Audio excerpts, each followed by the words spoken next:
Ladies and gentlemen, what time is it? It's 8:01. I think it counts. Ladies and gentlemen, welcome in. Come in, come all. Everybody come.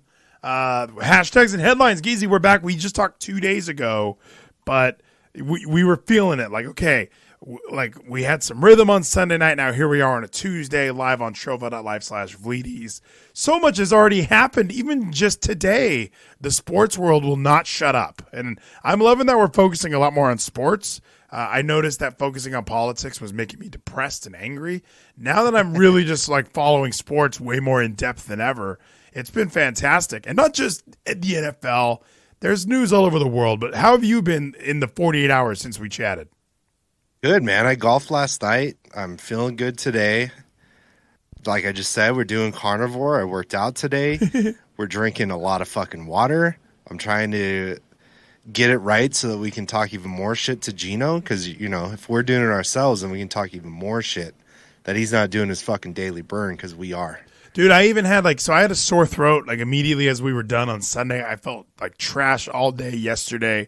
Felt like trash all day this morning. The voice is still cracking a little bit. Like, it was a really rough 48 hours since we last chatted. And I've been taking this new Dayquil. It's got honey in it. It's very disgusting. It tastes very bad. But I think it worked. I feel pretty good so far. I feel great right now. I worked out on Sunday. I don't think I worked out Monday or today. So I'm in that weird, I woke up this morning at 4 a.m. to go to the gym, and I was still like, I'm still sick. Should I just do that rest thing that people talk about? Because Ryback says there's no rest days. That's one thing that I've learned from the Ryback is there are no rest days. You know what the rule is if you're sick and working out? You know, there's a hard, fast rule. What's the rule? If it's below your neck, don't work out. So if your chest is fucked up and congested, don't work out. If it's above your neck, do whatever you want. What if it is your throat? Sinuses, the throat is the neck. The throat is so. Then you're in the gray area. You need to make a good decision. That was the problem. Well, I also had body aches, so I was like, okay, that's below the neck. Like my shoulders, everything was feverish. I was falling apart. I thought I had COVID again. I literally did. I wore a mask at work yesterday, and people were making fun of me. You're so responsible. We have people at work that wear masks all the time, by the way, and nobody says shit to them. But since I'm everyone looks at me like big dumb country boy. Oh, you're wearing a mask? What's wrong? They were laughing at me. Everybody was bullying me for wearing a mask. Pussy. And I was even look, I don't know. I know it doesn't do shit, but I'm just kind of virtue signaling for everyone here, just in case you get COVID. At least I wore the mask, because last time I went to work post-COVID and gave people COVID. Black says, do your dance, Vleeties. Do your dance, Vleeties. Do your dance. Turn that shit on. Also like to note we're both wearing the same hats this Sunday. Yeah, not much has changed. I was even about to wear the same tank top, and I was like, I'm going to put on a shirt. I'm going to a little formal. Make it a little formal. I got a T-shirt on for this one. It does say cowboy shit on it. But Geezy, the Angels, everyone knows this is my team. This is my beloved franchise, the Los Angeles Angels of Anaheim. We had some good news, I guess you can call it. It's good news when the Angels are... because the Angels suck. So the only way there would be good news for them at this point is if there was a huge regime change. And Arte Moreno, the owner of the Los Angeles Angels of Anaheim, is saying that it might be time. Arte Moreno looks to be selling the Angels, Geezy. It's been the hashtag all season long. Sell the team, Art. People calling this man out by his first name, showing him no respect. He also voted for Trump, which I think is why a lot of people are not happy with him. It's finally happening. It's been 20 years since the Angels won a World Series. Literally 20 years. 2002 is when the Angels won the World Series. We were all huge fans at the time. We fell in love with the Angels forever. And even though we moved to Texas, we're still going to be huge Angels fans. You and I went to the final game of the Angels one season. That was a lot of fun. I got to ditch school. Me, you, Chaney. We got to go watch a little baseball. It was a 1 p.m. game on a Thursday for some reason. Hell yeah. So we went there, and the Angels, it just seems we're so far away from where we were 20 years ago. And I know that not every team gets to win a World Series and then stay relevant for forever. But I just the way we spend money on players, and Albert Pujols and Josh Hamilton and C.J. Wilson and Mike Trout, Shohei, who's the third baseman that can't play? Anthony Rendon. All of these people that the Angels spend all this money on, you just think there'd be a little bit more success than what we've had. We're clearly like since the Astros have really taken off, this is like the third worst team in the AL West. We just suck. Like and for people that like nobody watch, like I watch baseball, I understand that there's not a lot of crossover for all the TWFS sites and baseball fans. I know JT probably likes this story, and maybe Hambino. Like those are the two fans that this is for. I don't know, man. I'm just so excited for a fresh paint of coat on those Angels. Dude, I haven't been hyped for the Angels since Hideki Matsui fucking came to the Angels, and I was there when he hit like fucking 3 home runs in a game, and we threw popcorn all over each other. That was probably 15 years ago at this point. So, good. This is what the fucking Browns need to do. This is what the Knicks need to do. You have to get a new fucking owner because obviously it's not working. It starts from the top down. Yeah, 100% agreed that there are other teams in sports that can mimic this. Like there should be people, like there should be owners out there willing to let go of their team. Like, and I bet it's hard. I bet it's hard. Like you own this franchise, it's what you're passionate about. Like I get it. I understand why you wouldn't want to sell your team, but in that same breath, if your team is dog shit, why are you still fighting for like? And clearly what you've done to this franchise has devalued it. This was a World Series winning team. This is a team that had Vladimir Guerrero. Like after they won the World Series, they got Vladimir Guerrero. They were still a powerhouse for the late 2000s there, Kendry Morales and some of the people that they had. And dude, like they just suck now. There's nothing exciting about this team. And yeah, if you are like a fringe Angels fan like yourself, or probably most of the people in Anaheim, California, it's not like everybody's dying to watch baseball games. Yeah, it's probably really easy to just kind of move on right now. Like, no, we don't need mediocre Angels baseball. We like Dodgers are winning World Series, so obviously their fans are coming out in droves. Yeah, the Angels are the weird ones because it's like being from LA. The Clippers, even now, with them being good, are still a fucking joke. They'll never be the Lakers. The Angels will never be the Dodgers, but I feel like the Angels are legit still. Like, you can be a legit Angels fan in LA. Yeah. But it's so fucking frustrating to have probably the greatest player to ever walk on the field, and they're just absolutely fucking terrible. Yeah, that's probably where most of my frustration comes in because I have a coworker who's a big Tigers fan.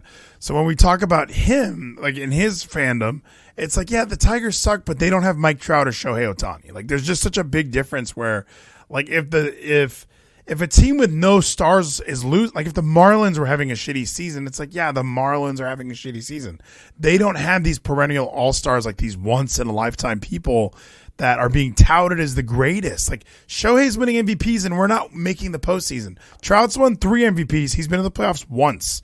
So how do you value play? And I had this conversation with my boss today about valuing, like, what does the MVP award mean? Is it the most valuable to your team, or is it the best player on the best team in the league? Because in my head, the MVP should be the most valuable. Like, I think we were even talking about, I always bring up Russell Westbrook when the Thunder was like 7th. They were ranked 7th in the West that year when it was just Westbrook. He led the league in triple doubles. He led the NBA history in triple doubles. And my boss was saying, he's not the MVP though. And I'm like, but that team, like, he's so valuable to that team because remove him, they're not making the playoffs. They're not making the playoffs. So that makes him more valuable than, say, a Steph Curry who, I mean, yes, he is scoring the most points on the best team. So how can you say, like, they're ranked number 1, Clay's putting up points. They already have a good team. Like the Thunder would be shit without this one guy. That makes him valuable. So I don't know. It's rough to argue what an MVP really, like, what is it to you when you just hear MVP?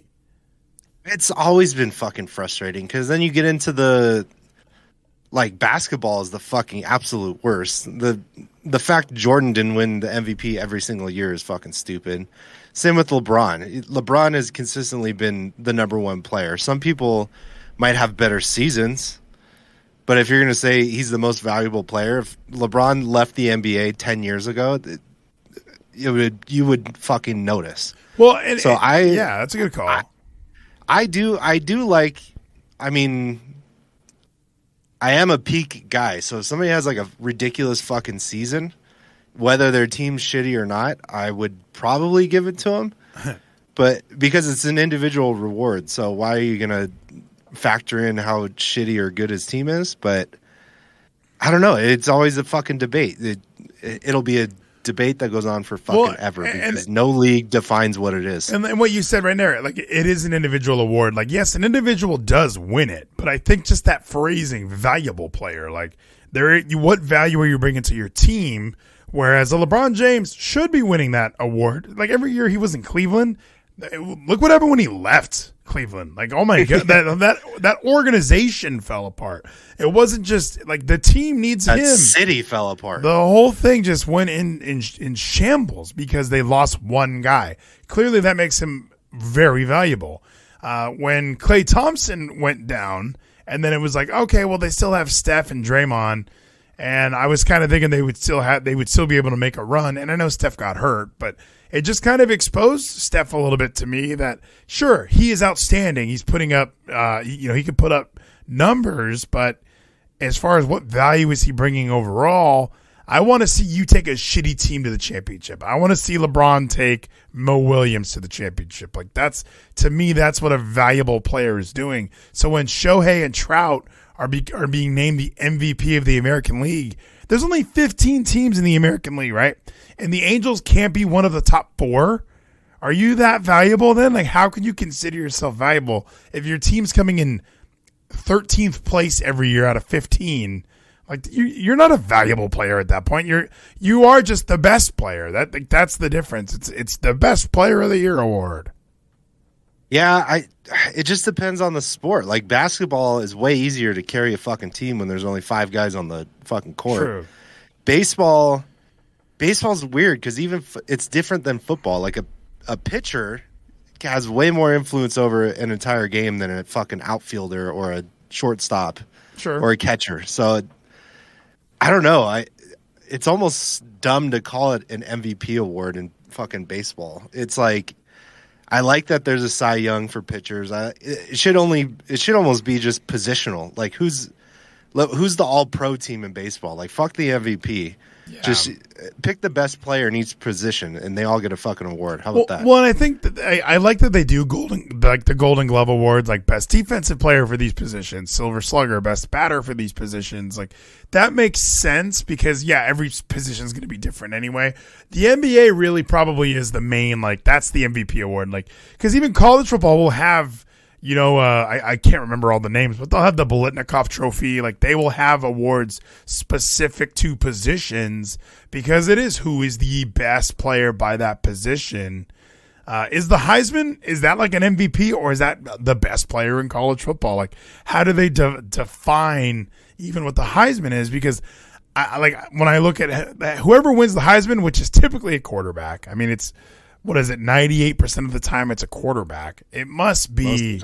It must just be the best player, right? Or is it a value kind of thing? Because maybe it's just the phrasing that throws me off. Because again, most valuable player. Like, what value are you bring? And maybe me being a salesperson, but it's like, what value are you bringing to your team? What value are you bringing to your organization? Somebody like a Trout and Shohei, absolutely, I see what value they're bringing to their team, but it's not in metrics of winning and losing. It's really just in metrics of popularity, ticket sales, jersey sales, like that stuff, absolutely. Malachi Black says Reggie Bush. We're making a bunch of money because Reggie Bush didn't win it. Sorry, they took it back. Yeah, he's not a Heisman winner. He's just a best running back of the year winner, which whatever that award is in college football. Well, I would say the fucking Heisman, I'm looking at what it is. It says the Heisman Trophy is awarded annually to the most outstanding player in college football. Winners epitomize great ability combined with diligence, perseverance, and hard work.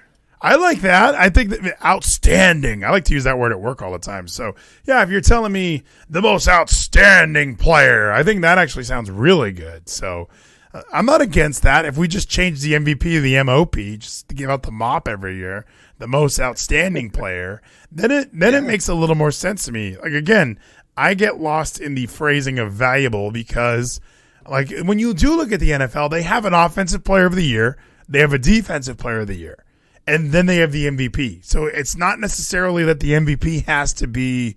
Well, those are just runner-ups. That's why. Well, maybe they don't even need to be runner-ups. Maybe they are just like you are so good at defense. You are unbelievably outstanding at defense. Like you are the defensive player of the year. Now, you're also on the Legion of Boom.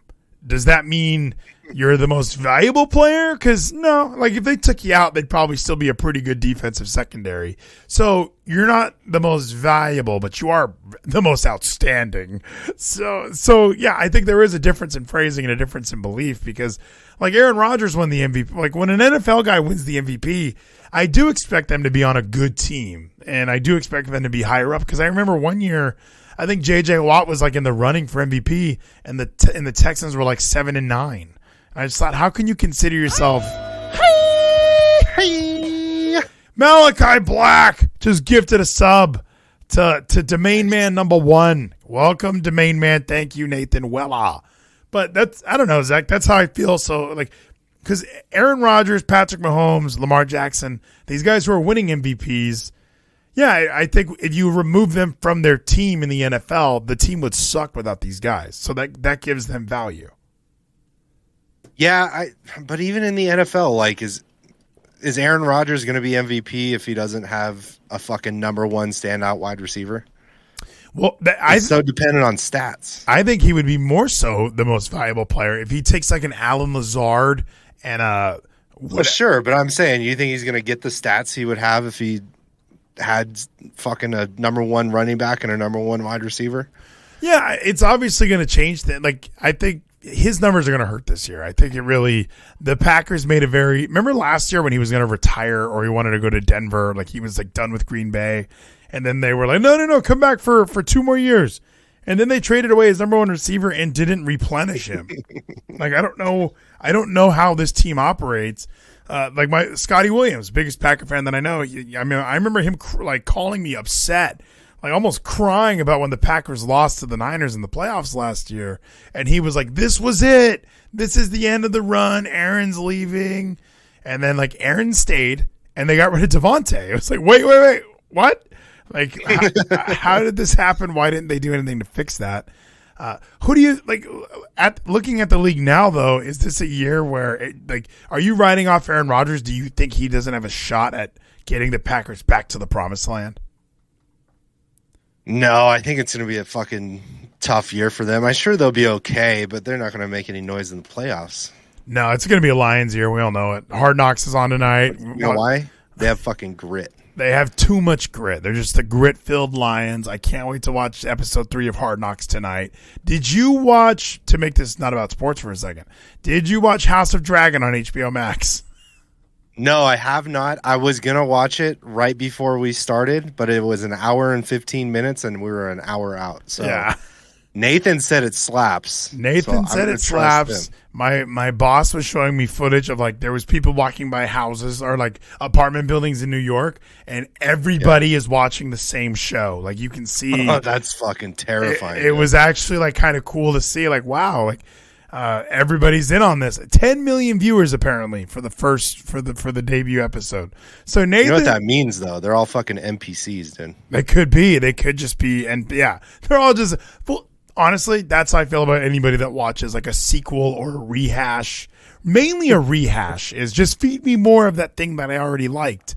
And that's exactly what I feel like with this Game of Thrones nonsense. We were all burned. We all know how Game of Thrones ends. We all know that it ends with the worst person to be named king. Somebody who was like a forgotten about character for 2 seasons is somehow going to be, who has a better story than Bran the Brave? Like, oh, come on. Like, I made that joke at work thinking it would never happen, and it happened. So how are we going to support more Game of Thrones? There's no reason to. So, yeah, like I just thought it was so funny. Everybody watched it. Like so many people watched it. We all went to dinner. The appetizer was fantastic. The dinner was really good, and then the dessert was a big pile of shit. And instead of saying, you know what, I'm not going to go to that restaurant anymore. The ending was shit. We're all just going back. Let's go back. That sounds good. Meet me there. Can't wait. Yeah, I'm going to try it out, dude. Let's see. Fuck it. Yeah. Well, and maybe I haven't been watching SmackDown. I haven't been watching Raw or anything. I don't have time to be watching House of Dragon. Like you know what I watched last night? I watched like a bunch of YouTube stuff just on football. I'm in football mode, dude. These are the top 10 worst trades in NFL history. These are the top 10 moments where quarterbacks let their team down in NFL history. I just couldn't stop watching dumb compilations that people were putting together. I'm in football mode, dude. I don't have time for this Game of Thrones. Dude, fucking Hard Knocks. You do have time for Game of Thrones. You got to watch it while you're fucking working out, dude. Maybe get motivated. See some Targaryens fucking burn some people down with dragons. It's only. Remember when we super kicked you right? Thank you, Jr. Ramrod. Gino in the chat. When are we watching They/Them? That's a good call. We might have to watch that this weekend. Already did, bro. Oh yeah, that's right. You did watch it already. This was a good question. Nathan sent me this video. Did you see the hit on Kayvon Thibodeaux? No. So he was playing football, and during a block, it looked like the player went a little low. But so here, we'll take a look right here. So let me see. I got it on the screen. Is it visible? All right, it looks good. Yeah. So Nathan sent me this, and my immediate reaction was like, that didn't look like it was on purpose. Of course, Rich Eisen had to chime in immediately. Penalty, hefty fine, suspension, nothing less is acceptable. Suspension? Well, watch the hit. So the Cincinnati Bengal player does go low.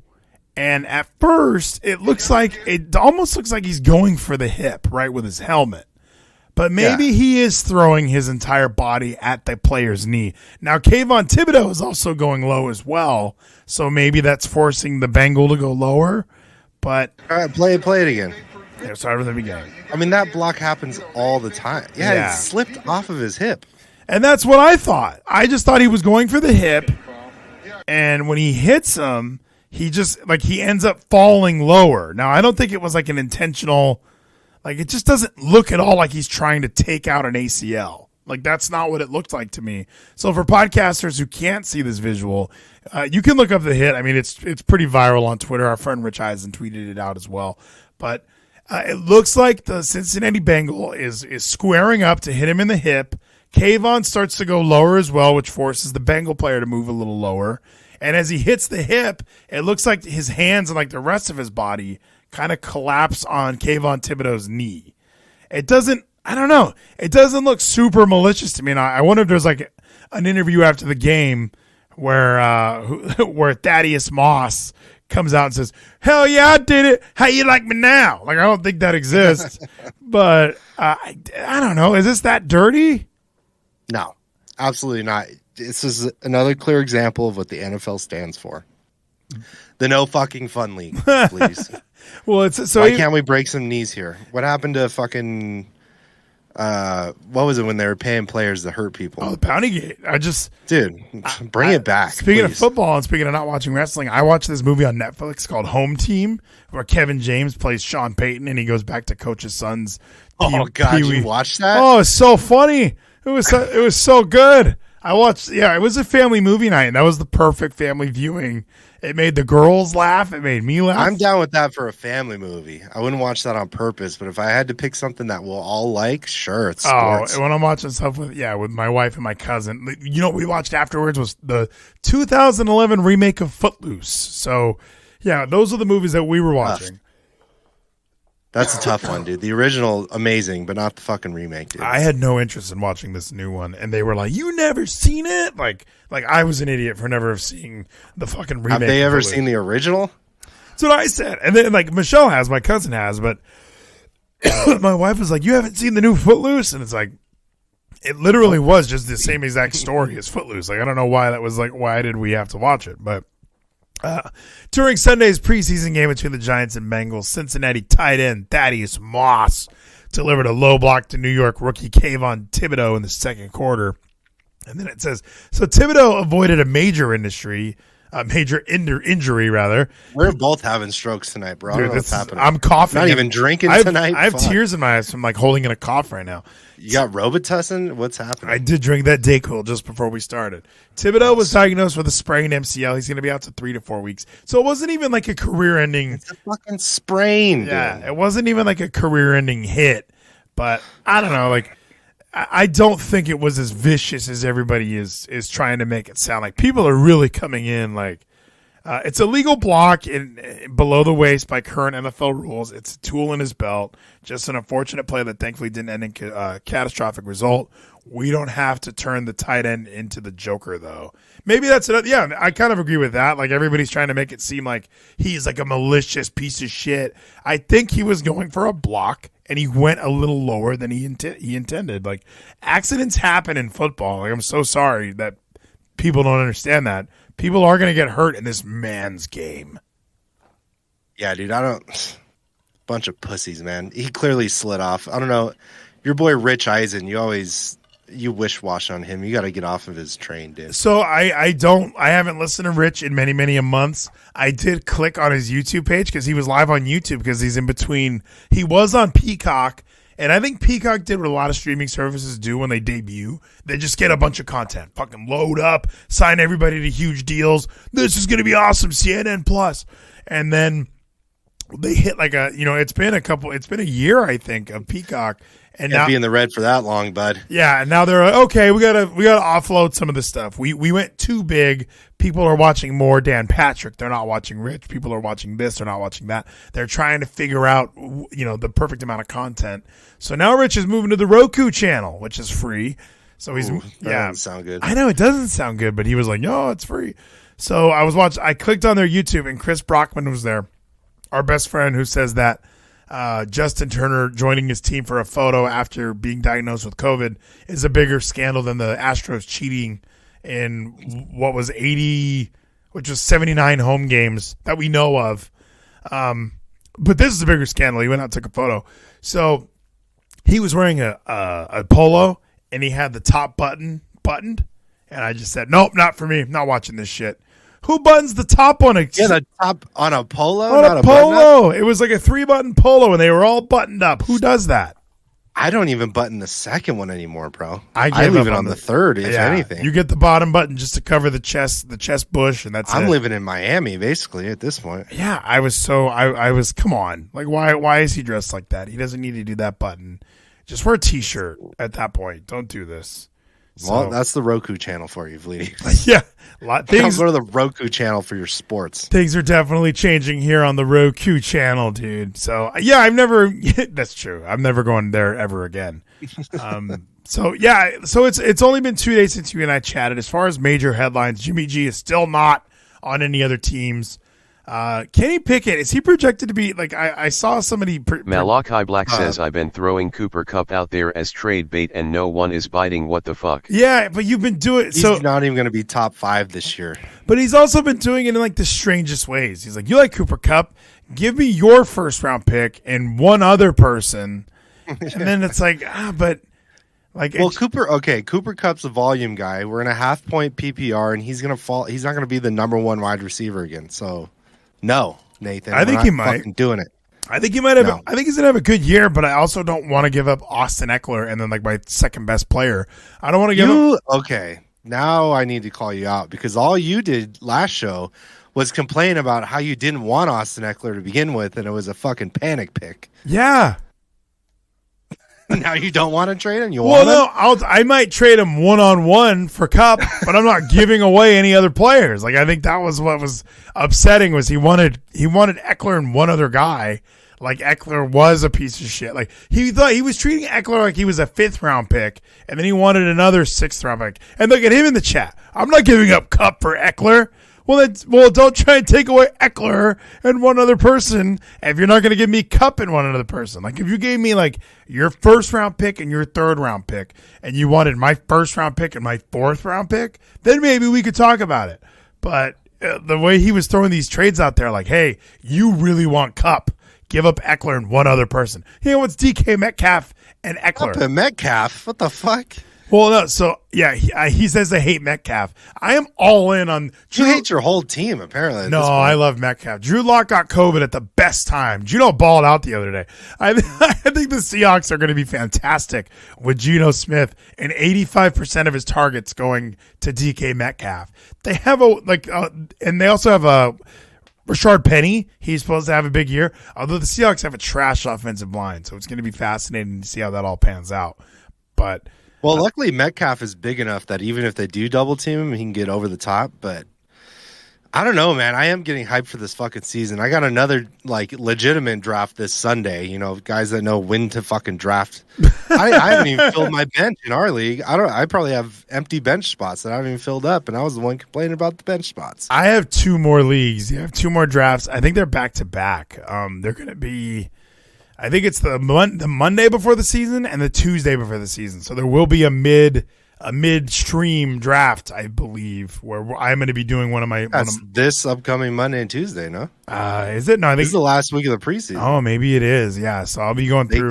They cut another game out, right? There's only 3 total. I think there's 3. Yeah, I thought there was only 2, but yeah, I think as they added a regular season game, they took away 1 preseason game. So this is it, buddy. And I like it. I always remember that 4th preseason game was pretty useless anyway. So it was literally scrubs. Yeah. It was all no scrubs. Starters played. I don't think I've been excited for preseason as I have this year. I don't know if I'm just dying for fucking football, but I'm getting into all of the storylines.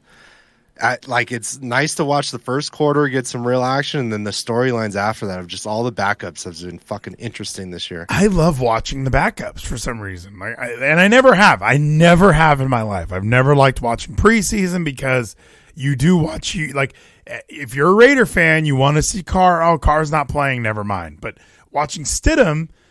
As a Raider fan, you're thinking, okay, we lost Mariota. We lost our backup. So we need to see what we have in our backups. So we got to see Stidham and Mullins. Neither one of them really impressed me too much.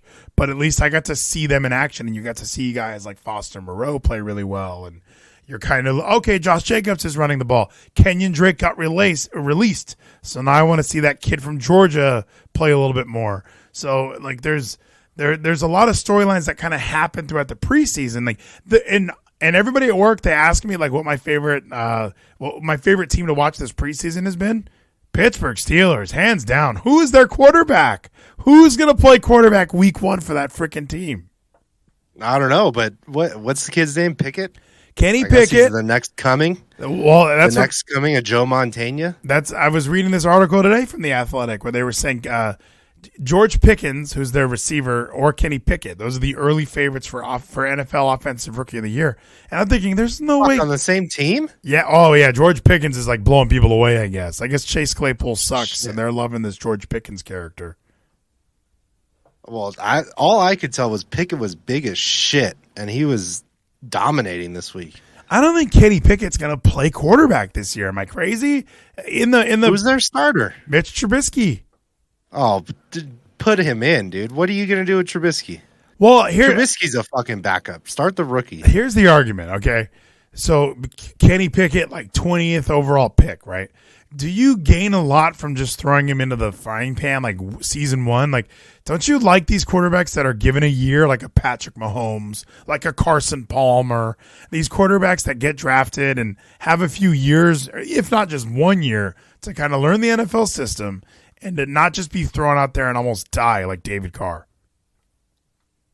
Maybe. How's their offensive line? I don't know. I know it's a real thing because I'm sitting here trying to figure out what way I'm going to fucking argue, because there's one, I'd rather just have them start getting reps now. Right. Don't throw them to the fire, but get them out there and let them get real NFL experience. But then at the same time, there's guys that you will just fucking ruin when you go out there and you ruin their confidence.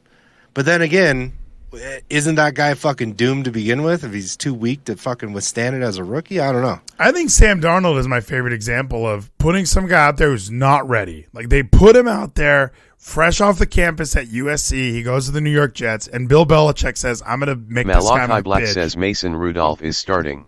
Yeah, Mason Rudolph could also start. But, I mean, Belichick pretty much ruined Sam Darnold's career. Like, he said he was seeing ghosts. Like, to have a quarterback say that is just the most insane thing to hear. Like, you've been playing football your whole life. Like, think about that. Like, we've been watching Hard Knocks, right? These guys don't just play football on Sunday 17 weeks a year. Like, they play when they're with Pee Wee, they play in high school, they play in college. He has literally been playing this game his entire life. One night against Bill Belichick, he's saying, I've seen ghosts. Like, so I think when you get to the NFL, there is a difference. There's a difference in level of competition. So when you are a Kenny Pickett and you've been playing at Pitt, by the way, it's not like he's been playing in the SEC or like a real conference. I'll throw that out there. He played at Pitt, and it's not like, was Pitt good? Were they like gangbusters? The best thing he did was a fake slide. Do you remember that? I've never heard of this kid until now, so I couldn't tell you, dude. Oh, you would love the Kenny Pickett fake slide because he did it, right? And then it immediately was like, so he scored, yay! And then it was ruled like, okay, yeah, you're not allowed to do that anymore because that's the slide is to protect quarterbacks. And if you guys are going to take advantage of defenses going easy on you because they think you're sliding, we're gonna. Oh, I did see this. We're gonna let people light you the fuck up because when he did this, people were pissed. Very good runner. Don't sleep on. Yeah, see. Oh, he faked this. I was just like, I fucking tripped, dude. What do you want me to do? He fakes the slide, and they just because you can even see the safety. Like, all right, cool, play's over. No, he faked the slide. Like, what a piece of shit. What were they ranked there? 15? They were ranked 15. They were 10-2. And they're playing Wake Forest, who is also 10-2. So it must have been an interesting year in college football. Although teams when they're ranked 15 and 16, who fucking cares? We're top 8. You have no chance. That late in the season, you have absolutely no chance. You're trying to get into a good bowl game. Yeah, this was even the Subway ACC championship, So if you're not in the two big ones and you're playing for the Subway ACC championship, which will then lead you to the Arnold Carriers Delivered on Time Bowl, we don't give a shit. Like we don't care about those. Yeah, he did a fake slide. That's like his career highlight. So I don't know. Like I don't see this guy doesn't impress me much, if I can be honest. At least Mitchell Trubisky was drafted before Patrick Mahomes. And what does that get him? Fucking nothing, dude. He's terrible. Look, you think the Bears wrote? He was on the Bears, right? Got drafted by the Bears. He made it to the postseason with the Bears. Is that when they still had Khalil Mack? Yeah. Well, I don't know. Their team, they've gone through some changes. Who gives a fuck about the Bears, anyways? Alshon Jeffrey. Yeah, I think that I think Mitchell Trubisky, for all of his faults, he's got more experience. Just put him out there for a year. If you throw Kenny Pickett out there and he tries to fake slide, they're going to kill him, and he will be killed. So I'm all fucking kill him then. If he dies, he dies. And I just think of the best examples are guys like who don't just get thrown out there immediately. You could even throw Tom Brady in that mix. It's not like Tom was immediately forced to go play quarterback. Don't compare a first-round draft pick quarterback to Tom Brady. Well, even so, Carson Palmer. Carson Palmer was a first-round draft pick. He sat behind John Kitna for a year. Kitna played really well, which is odd. And then, at least you gave Carson Palmer a year to, first of all, also to develop his body a little bit. Kenny Pickett looks like a kid out there. Like, Kenny Pickett looks like he works at Hot Dog on a Stick. Like, there's no reason why he should be a quarterback. But you give him a year, get him in the weight room, have him hang out with Jay Glazer. Oh, I'm doing my dance for He Hate Me. So, I think that I like guys to be given some time. I think if you put them out there too soon and they get rattled and they're just not ready for that shit. I think that's the way. And they just have no fucking grit, Vleeties. That's all I can say.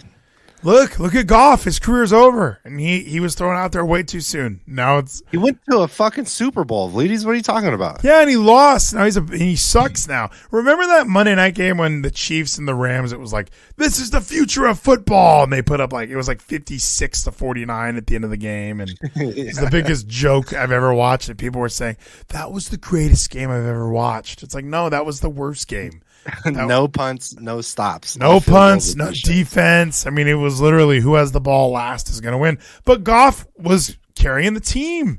And I think back to that time of Goff was a very, very just air it out quarterback What happened? Like, what happened to Goff where he lost all of that swag, where he lost that ability to just air it out like that? I don't know, because it's not. I mean, I don't think it's his ability. It's either something mental, or he's on a new team now, so he's got to build that relationship with wide receivers, or he just doesn't have as good of wide receivers. I mean, if you have a fucking number one, if you have Calvin Johnson, you can throw the ball into a 18-foot circle and he'll fucking catch it. But then when you got the shitty Lions wide receivers, if you don't hit him in the hands, it's fucking an incompletion. Yeah, well, and it's the same with the Jets, and I mean, yeah, like there's a lot of guys that when they're on a certain roster, like even and then look at our guy Dan Campbell's up there, dude, Coach of the Year right now. All right, so let's go through this. I saw this list today that they released. So we have a list. These are the current favorites according to BetMGM, which I might be in Vegas. That would be way after all this, but still. Malachi Black says Goff misses Jeff Fisher. He does miss Jeff every year, every moment. Coach of the Year, here's the Vegas odds right now. Looks like the favorite is Dan Campbell with the Lions. Is that purely a Hard Knocks? Like he's got some popularity from the show. If this team wins 10 games, he'll be Coach of the Year. We got to put him over the top, ladies. We're pushing Dan Campbell. We love him. And he's got fucking grit. Brandon Staley and the Chargers, he's the second. He's the runner. I don't know who that is. Well, and that's what everybody is so high on the Chargers. Everybody is so high. People are picking them to win the AFC West. Like, oh, finally a team's going to be able to knock the Chiefs down. Much like I'm saying, okay, like quarterbacks do develop from year to year. People are expecting Justin Herbert to come out and lead this team no matter who's on it, no matter who it is. Keenan Allen isn't a year older. Mike Williams isn't a year older. It's literally the same roster. We're all the same age. It's going to be different this time around, though, I promise. And people are thinking Brandon Staley and the Chargers are winning the West. There's no way. Me and Rich Eisen, by the way, we're picking the Raiders. I heard him pick the Raiders today. I might be Rich Eisen guy again. Yeah, I mean, go back and forth all you want, dude. I would rather pick the Raiders over the Chargers. I can't stand the fucking Chargers. That was the team I forgot to mention when we were talking about California fucking sports teams. Living in Southern California, going to a Chargers game, you always wore the other team's jersey. It could have been your personal rival. We don't give a fuck. I wore a Tim Brown Raiders signed jersey to a Raiders and fucking Chargers game, and there was probably 4 times as many Raiders fans there as there were Chargers. I fucking hate the Chargers. Matt Robles, he wears Raiders stuff to every Charger home game. Like, it really is like, oh, the Raiders have one home game in LA a year. It's kind of what I was told. Like, when you go to those games, it's clearly the black hole. Like, I don't know why the Chargers would go to LA. They were so perfect in San Diego because it was far away enough and the culture is different enough from Los Angeles to where they can have their own team. They can have their own thing. And I agree. Like, when I was wearing my burgundy and gold, I wore some Redskins shit to a Chargers game. Like, fuck yeah. I went to a Seahawks game. And they weren't even playing the fucking Redskins. You just wore it. I just wore it. They were playing the Bengals. Fuck them. I went to a Seahawks Chargers game, a lot of Seahawks shit. So yeah, and you know what? To be honest, it's like the Angels. You go to an Angels Red Sox game, there's more Red Sox fans than Angels. I went to now that I think about it, I went to a Chargers Broncos game for my honeymoon. Day after my wedding, we were like 5 rows from the field. Wore a Peyton Manning fucking jersey. Fuck the Chargers, dude. And there's really not like, but why go to LA? And I don't think they're winning the West. I really don't. Austin Eckler's yours, Nathan. Trade me a defense. You can have Austin Eckler. It was a money grab, sexy pick. They wanted a free stadium from San Diego, and San Diego said, "Go fuck yourself," like Ron Burgundy. So I don't know. If Josh McDaniels wins the West, does he win Coach of the Year? If Josh, maybe. I watched this video on him by 5 Point Vids on YouTube. I'm so excited for football. The G Spot's a subscriber. Thanks to Nathan Weller. It all ties in together, man. I watched this video because we all remember Josh McDaniels coached the Broncos for a cup of coffee, and he did really terribly. He chased Jay Cutler out of town, and he would have meetings with players and then release them like via telephone the next day. He just did a lot of shady shit. He's non-confrontational. Thank you, Ricardo. He really was. Well, he said he says in some interview that he loves football. He didn't always love people. So that was his So he's autistic? In a lot of ways, yes. So is Belichick, though. You listen to Belichick talk. I mean, he loves football. That guy loves football. The whole social interaction part, I don't think he understands that. The best stat I saw, I think it was 2 weeks ago, was your boy right there, Brian Dabble, with the New York Giants. When they were playing the Patriots, there were two stats. It had Belichick on one side, that dude on the other. Under Brian, it said 49 years old. Under Belichick, it said Brian is 48. Under Belichick, it said 49th season in the NFL. Jesus. He's been doing it forever. He's the fucking emperor at this point. Well, and in that Josh McDaniels video I watched, McDaniels, like the game when the Broncos beat the Patriots, Belichick, jogs out to the middle for the handshake, and Josh is pumping up the Broncos fans, so fired up that he beat Bill, completely ignores the handshake, huge asshole, completely unlikable. But what he did something that I liked. His dad told him, make a list of everything you did, that you would change. And apparently he wrote 500 things down. He had the longest list. There should have just been one. Yeah, never leave the Patriots. You fucking. Well, yeah, he said, what did you not like about you when you went to Denver? What did you do wrong, or what would you have changed? And yeah, everything. He would have listened to his veteran players, his veteran players who Eddie Royal had 91 catches the year before, and then as soon as McDaniels gets there, he had 13. Nice. He just completely changed instead of going to his. Bury your ass. Yeah, instead of going to the lead receiver and saying hey, what worked well for you last season? What do you like doing? He just told. He sounds Eddie, like a real Vince McMahon to me. Is what I'm hearing. He just told Eddie, "Here's the system. You better make it work." Maybe it was like Vince McMahon. So I think the Raiders are going to have I'm such a Raider fan. The Raiders are going to have a great year, and if McDaniels does get them to at least an 11-win season, I could see him being coach of the year. This is his in a lot of ways. This is his first. He's left the coop. He's left the nest. He is a head coach now, and I don't know if there's running back to Bill Belichick anymore.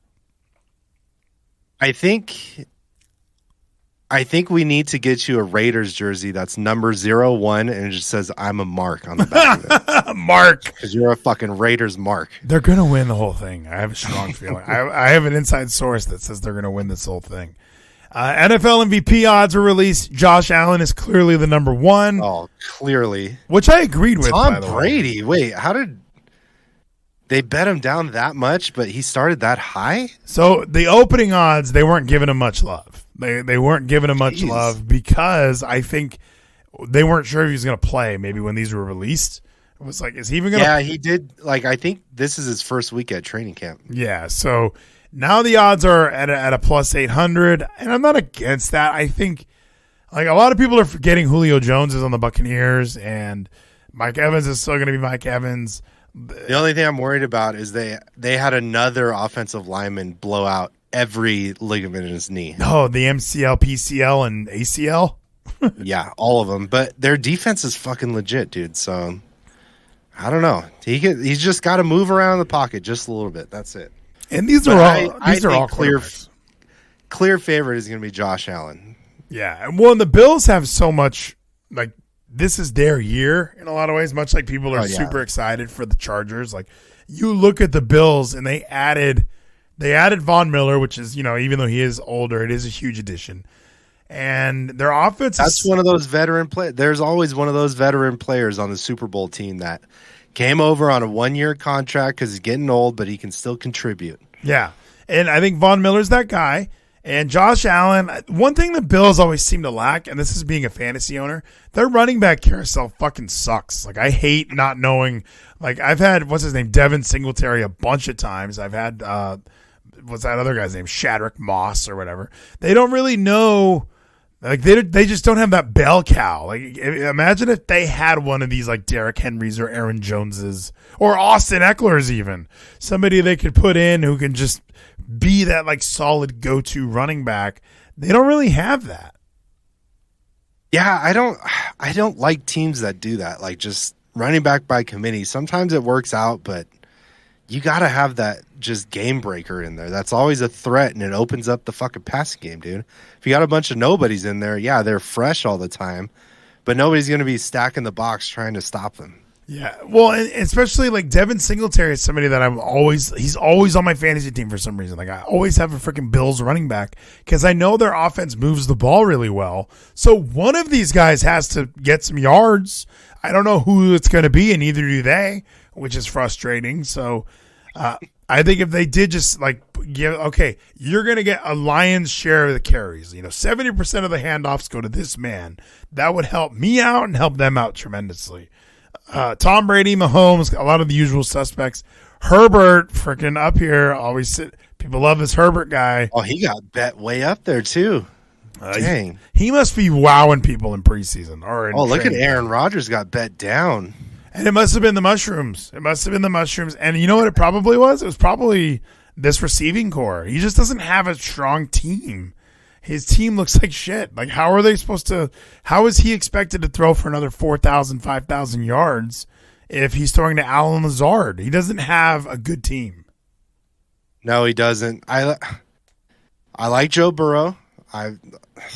Your boy got bet way up too. Fucking Dak is up there. People are and I don't know. And the media is just. I watched the entire Cowboys game. They looked good, dude. But the media is just as guilty whenever Stephen A. Smith and all these people hate on Cowboys fans. The media is just as guilty because around this time every year when the NFC East projections come out, well, clearly the Cowboys are the favorites to win the East, which means they're going to get a high seed in the postseason. And Dak stays healthy and Zeke stays healthy. There's no reason this team can't win the Super Bowl. Like every fucking year. It's not like maybe that's the problem is that the people are sick of hearing it because the media is doing it too. Like I was watching ESPN today and it's like it had a big graphic of how the Cowboys get over the hump. It's like, oh my gosh, just move. Like I kind of agree with everyone else. Like I get it. It's annoying that this team thinks it's their year every year. But as a Raiders fan, this is our year. I know we're going to do it. So I think the Cowboys are just so hated for that because it's more blatant when it's happening for them. Yeah, I just agree. Well, I love jumping on that bandwagon. Everybody who hates the Cowboys, you have to feed into the narrative so that we build up all this pressure during the season. If they have no pressure, then there's less chances of them to fucking blow it like they always do. But we got to build up the pressure now. Stephen A. Smith, I'm sure, started fucking 3 months ago already on the Cowboys. Wearing a Cowboys hat, doing his Jerry Jones fucking impression, smoking a cigar already. We're ready for fucking Cowboy season. Isn't it weird? So I'm on Offensive Player of the Year. Only 2 quarterbacks from that MVP list are on this projected list for Offensive Player of the Year. Like, Offensive Player of the Year, maybe it is turning into the best player, and then MVP is going to be more. Well, quarterbacks are clearly more valuable. So yeah, it's always going to be that. That's why it's the backup winner for the MVP, because nowadays a defensive player is never going to fucking win again. So offense is all about quarterbacks. Maybe there will be a running back in there every 10 to 15 years or a wide receiver, but that's it.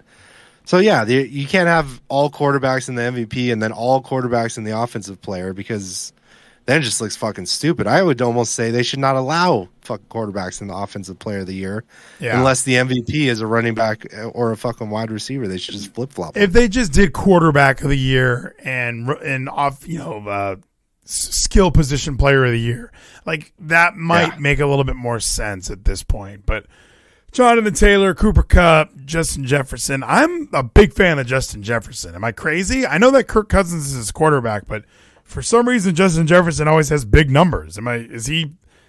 Kirk Cousins is going to be serviceable enough to make sure Justin Malachi Jefferson Black wins. says Cowboys will be lucky to win 7 games this season. They'll be lucky to win 7 games by 30, but they're going to win the rest of the games by a close margin. So I'm saying it, Nathan, you like the Cardinals. What's going on with that? They suck.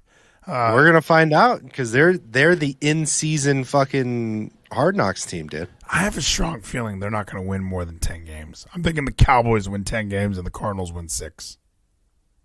How many did the Cardinals win last year? I think they won 10. I don't think it was very much. You Cowboys, don't think they're going to be better than last year? I don't. I really don't. Kyler Murray doesn't want to do homework. Double experience weekend is coming up. Like, he's really not invested in football. He got his money. Why would he try harder? He already got paid. Catch him live at Kyler_. They started 84. really, weren't they like 7-0 or 8-0 at some point last year? Like, they started off as the best team in the league. And then the wheels kind of started to fall off because of injuries. Kyler missed some time. We had to watch Colt McCoy play some football. So the Cardinal, but I look at their roster. Nothing's really different. Everybody's a little bit older. They got Hollywood Brown. They lost Larry Fitzgerald. No, I really don't see these guys getting that far. I really don't. I mean, I'm down. Another team, our entire lives, the Arizona Cardinals have been absolute fucking dog shit. Yeah. Like I was saying, the last time they were good was when I was in fucking college, when they were actually legit, when they had Anquan Bolden at that fucking team. Kurt Warner. I cannot take them seriously. Yeah, Kurt Warner. Yeah, no, who knows?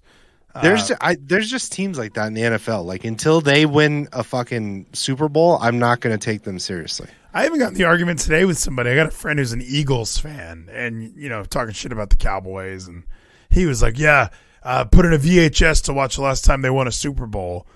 And I was like, you know what? At least they've won 5. All right. The fucking Eagles took them like 80 years to win 1. Okay. So let's relax on who has a more impressive record. Like, I'd rather grab I'll grab 5 VHS tapes before I watch your 1 Super Bowl on YouTube. So yeah, I'm fine. I think the Cowboys are good. And no reason, I'm not a Cowboys fan. I'm a Raiders fan. And we also have 3 Super Bowls this year. And then and we're gonna have a 4th one this year. And my coworker was even saying, like, well, the Eagles actually have also won 2 NFL championships before there was a Super Bowl. And I was like, cool. So they've only won 3. Go find the tape on that. They've only won 3 championships total then. Cowboys have still won 5. Cowboys VHS didn't exist. Cowboys won 5 Super Bowls. All right. The Eagles won 1 Super Bowl. And I don't know how many NFL championships the Cowboys won, because the Packers are the only ones that won those and they mattered. The Browns too. So I love that. I'm excited, dude. Good point. Kids are just as bright and just as talented as white. Rizzo with the hydrate. This water is empty. All 30 ounces have been consumed. But yeah, so Zach, as we wind down, obviously football I'm very excited for. We are getting dangerously close. Maybe it is next week. Wait. I don't want to skip comeback player of the year because this one's real interesting this year. Ooh, let's see. Before we fucking sign off here. Comeback player of the year so far, The Athletic has these people listed. Derrick Henry, who missed 8 games last year with a broken foot. Jameis Winston, torn ACL.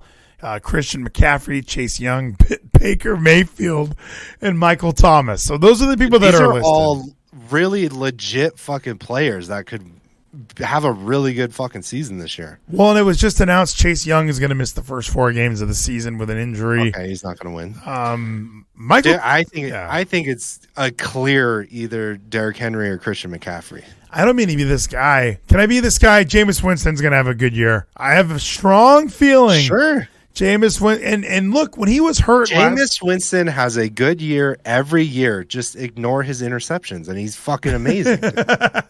He's so good. He got LASIK surgery, so now he's going to throw 60 touchdowns and 60 interceptions. That's like my favorite joke ever. The problem might be he's fucking colorblind because he throws us the wrong color jersey. I don't know if it's that it's blurry. Dude, every time. Well, and but him on the Saints last season was pretty good. He was serviceable. He was doing well until he got hurt. The Saints were a playoff team until he got hurt. So I don't know. We have Michael Thomas. That makes up for a lot. And can't guard Mike is going to be back. So I think that the way their roster looks, Alvin Kamara's beating up dudes in elevators. And they have Kevin James as their fucking head coach. Yeah, I just watched Home Team. There's no reason why they're not going to win. Well, Sean Payton's out. So Sean Payton retired. It's going to be Dennis Allen as the coach this year. Jameis Winston, Michael Thomas, Kamara. And they're in the NFC South, which is not like a huge, like, who's the best team in the NFC South?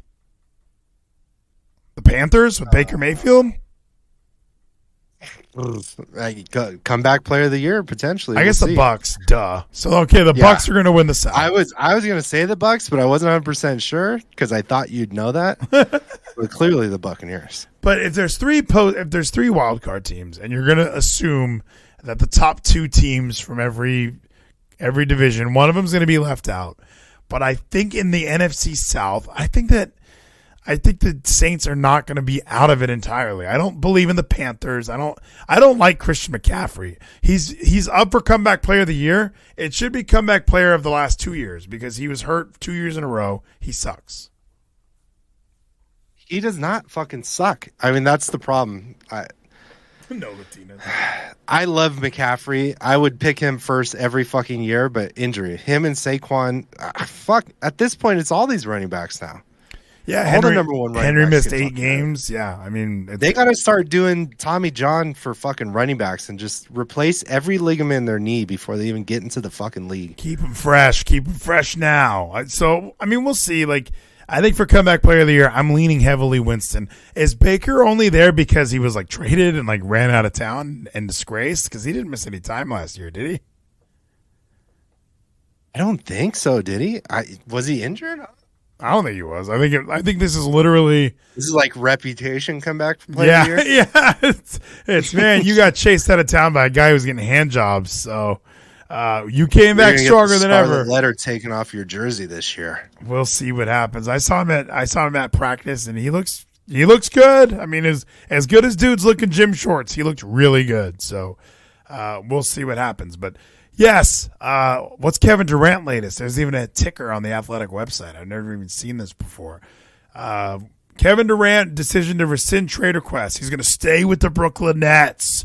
This is huge, Geezy. We thought he was going to the LA Rams, maybe to the Houston Astros. Nobody was sure where Kevin Durant was going. I love Kevin Durant so much as a fucking basketball player. But him and Kyrie, like those kind of guys that just think they're the smartest person in the fucking world. Like, he literally requested for his head coach and the GM to be fired. And now he's going to stay and make it work. Like, you fucking burn that bridge, dude. You're not going to get along. You're just saying it now because they're not going to fucking do it. Now you have to back down and look like a pussy. Well, and see, so Durant gave the team an ultimatum: find a trade partner or fire Steve Nash and general manager Sean Marks. Which, why would you do that, though? Like, especially Sean Marks. This is the team that got James Harden there. Like, this roster was really built to keep Kevin Durant happy. Why are we mad at the general manager for that? I don't know. I've only seen the drama. I've never seen a reason why he wants to get rid of him. He brought him there. He got him hooked up with Kyrie, which is what he wanted. I don't know why the fuck he's pissed off at him. Well, and even Kyrie. Oh, that's the gayest picture ever. This one right here, their fingers, like, ooh, let's hook fingers. That is a pretty weird, like, hey, let's do that. Well, and Kyrie missed half the season anyway because he didn't want to get vaccinated and New York wouldn't let him play. So are we to blame just Steve Nash and Sean Marks for that? Like, Kyrie wasn't vaccinated and he wasn't going to get vaccinated. So tough titties if you're Kevin Durant. Don't be mad at your management for that. I agree, dude. That's like the atomic option. You don't come back from saying just fucking fire the whole front office or I'm leaving. Like, how are you going to work together the next season? Like, oh, I'm really sorry. I didn't mean it. I was just trying to get traded. I love you, Steve Nash. You're the best fucking white player ever in basketball. He's like he's top 5 white players, but he's not the best. No, top 5. But I'm just saying he's got to suck up to him now. He wanted him to be fired. Demanded, said, get me the fuck out of here or get rid of him because neither of us, we can't work together now. Yeah, I'm sorry they didn't trade me, so we'll make it work. Well, and Ben Simmons is supposed to be coming back to Brooklyn, but isn't he just kind of a bitch too? Like, I don't like that either. He fucking sucks, dude. He can't make a jump shot to save his life. So he is coming back. Both he's going to be healthy, both mentally and physically. Like that's number one. It's like, oh well, mentally he's good now. Like physically he's always been fine, but he's going to be much better now that he's mentally prepared. He didn't want to join the team when like things were going to be hard. He's just a bitch. Like I don't mean to be like like to fall into that like conversation, but like, oh, this guy's so soft, but he's so soft. What a fucking little squishy baby. He's like an ass. He's like a baby ass. I agree, dude. So much potential, just soft, no grit is his problem. We need Dan Campbell to get a hold of him. Dude, Dan Campbell would cut most of that fucking. The NBA just doesn't work the same way football does. Let's see. Fuck no. Where are we at with the WNBA? They got their own page here. Even The Athletic is pretending that people really care about this shit. Dude, they need to just shut it down. Just fucking shut it down, dude. Shut it down. There's games happening right now. How long are they going to keep, like, it? I think it's just going to go indefinitely. They could lose money the next 50 years, and the NBA will just be like, we have to do it. Like, it's just, we need to do it. Morally, we have to have a women's league, and it needs to be fucking, it's on life support, but we're going to keep it alive forever. Yeah. Fuck it. No, that's 100%. Like, this thing hasn't worked in the 20 years that it's been around. But now in like woke culture, like this society that we're in right now, if the NBA lets it die, it's misogynistic, it's sexist, it's everything, it's systemic racism, it's against lesbians. Like they're going to throw everything they can to just transphobic to keep this league alive. Because and look, there are some good women's players. I'm not trying to make it sound like you know what we need, Vleeties? We need some trans players in the WNBA so that people can actually like dunk and make 3-point shots. Oh, if like Stephanie Curry, and it'll be was entertaining. There. Well, and I know that the women get really defensive when you say like, "Hey, let's lower that rim so there can be dunks." Let's. Yeah, that's the dumbest fucking thing, dude. Yeah. At least so that's another no, because then you admit that women aren't equal to men. They have to play on a different court, Vleeties. You're just sexist. But. Yes, I am. I guess like there's men and women, and the men like just based on the like. Look at golf. Golf has the ladies' tees, right? They're like the red tee box is a couple feet above where the men hit from. So and they probably what they did was probably took the average size of a male golfer and the average size of a female golfer, did some mathematics, and boom, now we found a way to make it even. So if 10 feet is the height for men. Like, let's just say, like, if I put my arm straight up, like, I'm not going to be able to touch the rim. But, you know, they probably did enough guys, and they looked like, okay, here's the average. It'll be 10 feet. For women, let's just say it's 9 feet. It's only a foot. It's not insulting or degrading in any way. It's based on your heights. This is what the hoop should be at.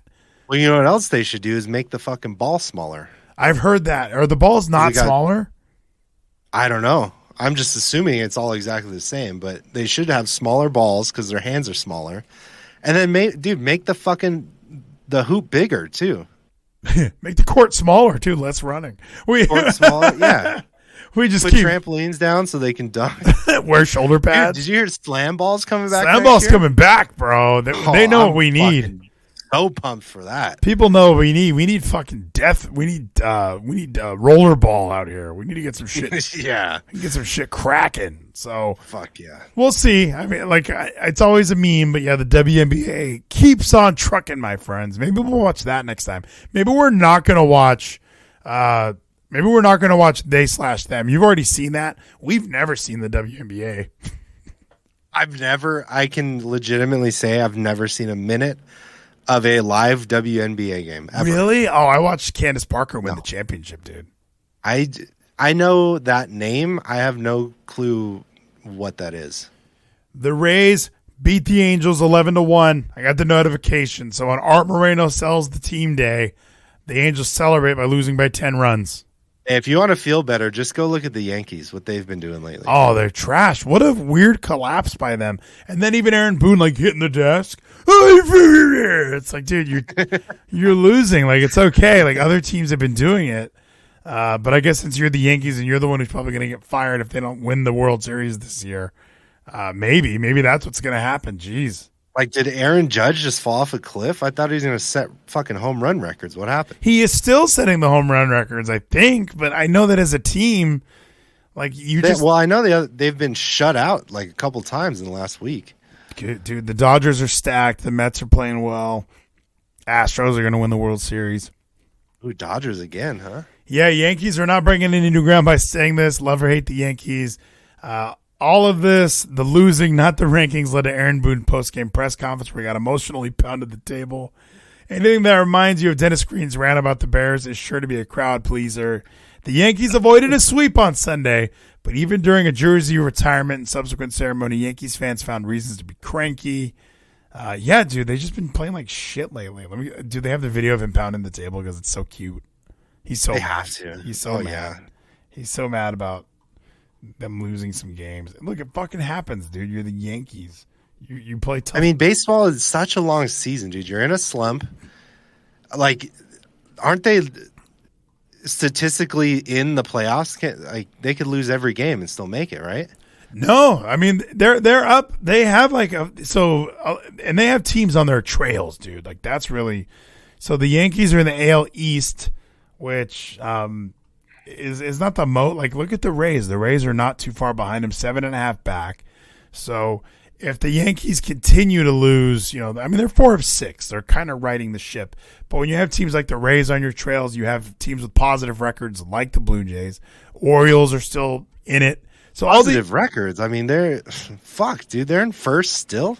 Yeah, the Yankees. Yeah, well, they had a really good record that's until just their August. division. They've had one bad month after having all these good months. Angels, They baby, can do it, man. 52 and 71. We're 26 games back. Not too bad.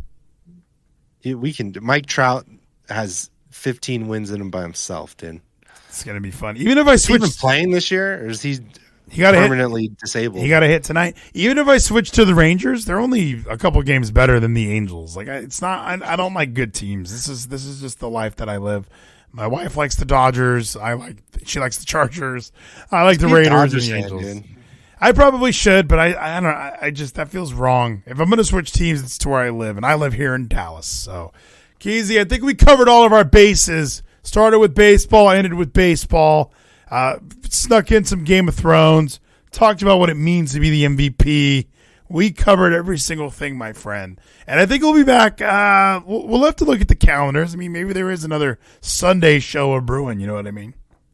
Hey, Sunday fun days, dude. We can do it. And especially with like tequila and 7-Up like you had last time. But any party. Dude, you got to listen to that fucking podcast I sent you. I'm going to cut back on the alcohol, bro. I honestly don't even drink alcohol like anymore. Like it's a real thing. I just kind of stopped. I drink beer once in a while, but like just as far as how often I'm drinking, it's not even a thing anymore. I don't drink. That fucking podcast just scared me straight, dude. It's just like Game Changers though. Remember we were vegan for a while. A long while, and it fixed my fatty liver. So yeah, what's wrong with that? Dude? That's do you really think it had like long-term effects? Like it cured you of things? Of that, but I probably got it back just from drinking this whole time of fucking COVID. So who knows? Yeah, I know. Like me being vegan for the 8 months that I was, like when I look back on that, I did have this weird like drastic losing 15 to 20 pounds, and then I just ballooned back up. Like just the amount of carbs I was eating, I wasn't exercising enough to like burn all that off. I think if I did it now, I probably could find some happy medium of eating the right amount of carbs and burning those off at the gym to be able to stay in a vegan lifestyle. But dude, I love meat. Meat's so fucking good. Like it's my dude. Do it. I'm doing carnivore right now. Let's fucking do it. Do you Just eat meat only? Can you eat spinach? No. Here's your criteria. Can it walk, fly, or swim? Can you use like barbecue sauce or anything? Is it just straight up meat? I for sure am not giving up sauces. I'm not going to eat plain meat all day, every day. I'm going to hit the sriracha, the tapatio. I got to send you this barbecue sauce. I don't know if you have it out by you, but it's like a 0 sugar Carolina vinegar base that I don't like those kind of barbecue sauces, but this one fucking slaps, dude. Is it JR's barbecue sauce? No, I'll find it. I have pictures of it, but I can't remember the name. Pictures of it.